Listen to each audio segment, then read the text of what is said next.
चिड़ियों से मैं बाज लड़ाऊं, गीदड़ों को मैं शेर बनाऊं, 1.25 लाख से एक लड़ाऊं, तभी गोविंद सिंह नाम कहाऊं। जी हां, वो गौरवशाली इतिहास जो 1700 ईस्वी का है।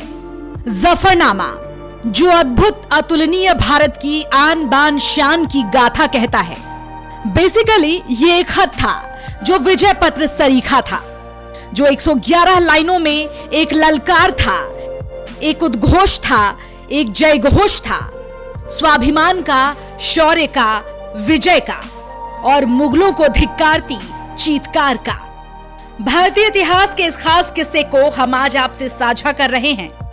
आज जिक्र गुरु गोविंद सिंह के औरंगजेब के नाम उस खत का जो मुगलों को यह समझा गया कि त्याग और बलिदान क्या होता है, विजय और हार क्या होती है, धर्म कर्म के साथ आपकी वीरता और धर्म के प्रति आस्था कैसी होनी चाहिए।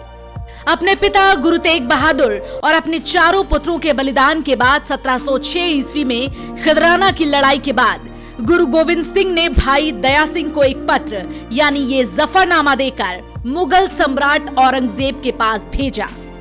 उन दिनों औरंगजेब दक्षिण भारत के अहमदनगर में अपने जीवन की अंतिम सांसें गिन रहा था, लेकिन जब उसने ये खत पढ़ा तो उसे उत्तर भारत विशेषकर पंजाब की वास्तविक स्थिति का पता चला। वो समझ गया कि पंजाब के मुगल सूबेदार के गलत समाचारों से वो भ्रमित हुआ था। साथ ही उसे गुरु गोविंद सिंह की वीरता और प्रतिष्ठा का भी अनुभव हुआ। लेकिन तब पछताए होत क्या जब चिड़िया चुग गई खेत। इस लाइन से हमारा तात्पर्य यह है कि बाद में औरंगजेब का सल्तनत में यह हुक्म देना कि गुरु गोविंद सिंह को किसी भी प्रकार का कष्ट न दिया जाए, सम्मान पूर्वक रहने दिया जाए, क्योंकि तब तक गुरु गोविंद सिंह के कई सिख भाई शहीद हो चुके थे। यहाँ तक कि वो अपनी पत्नी बच्चों को भी वतन परस्ती और धर्म के लिए शहीद कर चुके थे, लेकिन तब भी उन्होंने हार नहीं मानी। वो औरंगजेब को ललकारने के लिए निकल गए और इस दौरान 1707 ईस्वी में औरंगजेब की मौत की खबर उन्हें मिलती है। लेकिन एक आध्यात्मिक और वीरत्व के धनी महापुरुष की 90 साल के मतांध और बर्बर औरंगजेब से भेंट होती तो होता क्या, कहना कठिन है। बहरहाल कह ये सकते हैं कि एक विश्वास अविश्वास से मिलने चला था, लेकिन उससे पहुंचने से पहले ही अविश्वास दम तोड़ चुका था।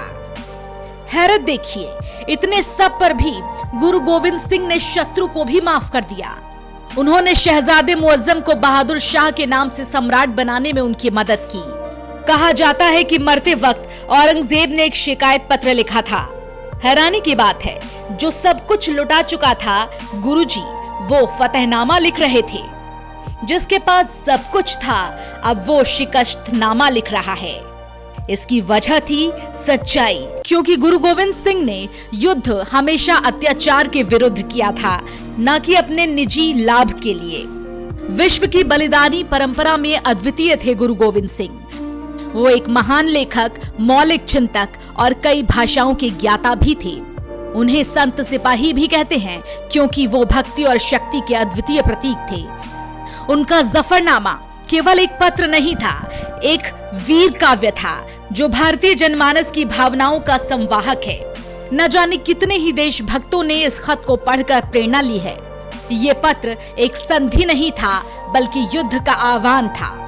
शांति, धर्म रक्षा, आस्था और आत्मविश्वास का परिचायक था। ये खत हताश, निराश और चेतना शून्य समाज में नव संवेदना और नवचेतना भरने वाला था।